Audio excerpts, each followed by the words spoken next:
Hey folks, this is Vint with Dad's Gaming Addiction, and today we're going to quickly review Door Kickers 2. This is a game that you can find on Steam's Early Access program for about 20 bucks. As such, everything that you're about to see here, including this review, is subject to change.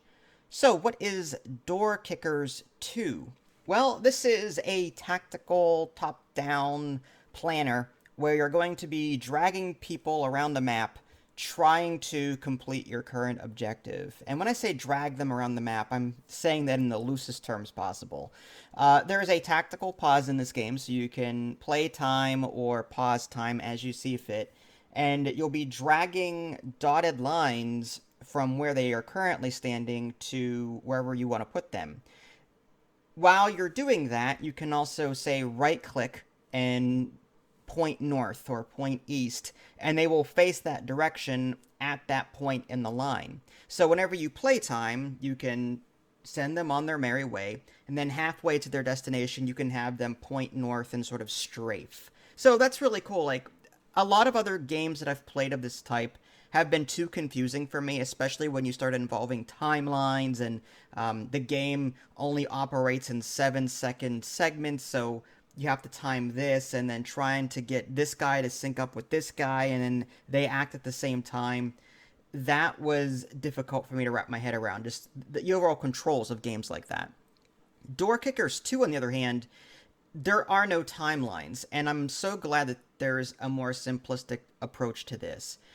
In order to get people to sort of operate at the same time, though, you can give them go codes. So, for example, if you want to set this guy up by this door and then set this guy up by this door and have them kick the doors down at the same time and then go in at the same time, you can set up these go codes so they don't sort of go ahead of each other, if that makes any sense. Like, the distance to this door might be shorter, so they're going to get there first. This person's going to get there first, kick the door down while their teammate is still going toward the other door. Well, again, you can set up these go codes to prevent that from happening. So that's really cool. There's also a leveling system, and that's the part that I like about this game.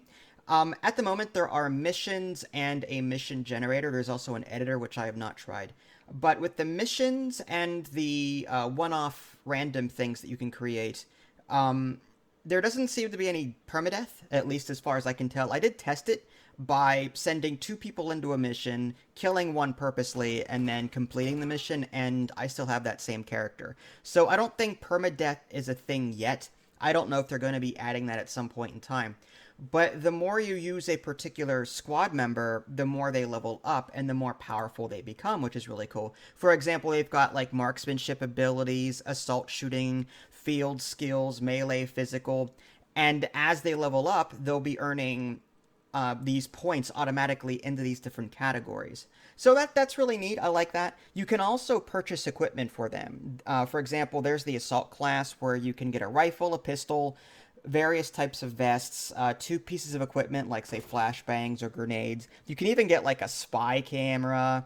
There's a wall breach charge, a slap charge, dynamic hammers, and so on. You'll be spending these stars, however, to unlock some of this stuff. Stars are earned simply by doing these missions. So the more you do missions, the more stars you earn, and then you can spend those stars to unlock more equipment for your characters, for your squad members. And again, just using them over and over again and ensuring they don't die will allow them to level up to the point where they become pretty good at what they do. There's also a support class, a marksman class, and a grenadier class. I haven't used them too much yet, but I do plan to. Some maps allow you to have sniper support, which is kind of cool. It's just this sniper will automatically target someone, or you can drag the sniper reticle to your target of choice and then click the button and then it'll recharge after 5-10 seconds or something like that. One thing I would like to see more of, though, is silenced weapons. One thing I haven't seen are a lot of silenced weapons. I saw one silenced pistol, but I have not seen like the marksman, for example. Like, you can get them rifles. Like, there's a long barrel rifle, there's an SSR, there's an SDMR, just regular. But none of those rifles, though, have a silencer on it.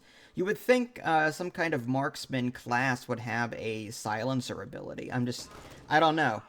Each of these guns that you can purchase, by the way, have different aim speeds, accuracies, crit chance, maneuverability, reload speed, so you can unlock the different weapons that you like and switch them out as you see fit. As far as the game itself and actually playing in a map, it's actually quite cool. You can like open doors silently, or you can kick them open, or if they're locked, you can put like a wall or like a little charge on it. I think it's called a slap charge, and you can unlock the door that way. So you can also again put like a spy camera under the door. But I noticed that when I did that, sometimes the enemies would actually face the door and point their guns at the door, which was, I'm like, well, I guess they realized that I was doing that. So there is like a stealth element to this too. How quickly can you get through the level? How stealthy can you get through the level? Or you can just go in guns a-blazing. What I end up doing on the tougher maps, and this is probably not going to work for everything, but like on the fourth map, I was charged with going through this large area with 4 people and rescue hostages. And I opened the door, and there was like 5 or 6 or 7, and trying to engage them in a gunfight was suicide. So I actually just camped at my spawn point and covered all angles that I could, and they just kept coming at me, and I just kept mowing them down. There's even a reload command that you can give your squad mates so that, if they run out of ammo, you have to do that. So, like, there's a lot of tactical decisions that you can make in this game, and a lot of different ways you can approach these missions. But at the same time, like, the game doesn't shoehorn you into a particular way, and I love that. I like trying out different combinations of things. I would love more stealthy options, more silenced weapons, just so I can try out my hand at a more silent approach.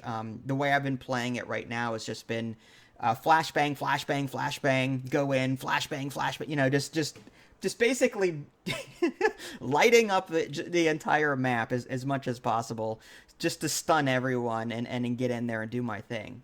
But I'm sure I'll be developing better tactics as I continue playing the game. But overall, yes, I do recommend it. I think it's simple enough for casual people like me that found other games like this too intimidating. I think this is a great game, a great way to start your way into this particular genre. So I recommend checking this out. Again, it's still early access, so I do want to see more game modes. I want to see more weapons, more equipment. I want to see more of everything, more classes. Again, I think once the developers add more of that stuff, and possibly even the if there's like a permadeath mode that hardcore people would play. I wouldn't, but I'm just saying, like, there are some hardcore people out there that love permadeath, and that mode, as far as I can tell, is not in the game yet, but again, that would be something to consider, I think. So yeah, this is a really cool game. It's well put together, it's fun, and I like the leveling system, and it's easy to use, so go check this one out. If you guys haven't already, subscribe to me on Twitch and YouTube, that way you can stay up to date with any new content I'm going to publish. This is Vince, thanks for watching, and I'll catch you next time.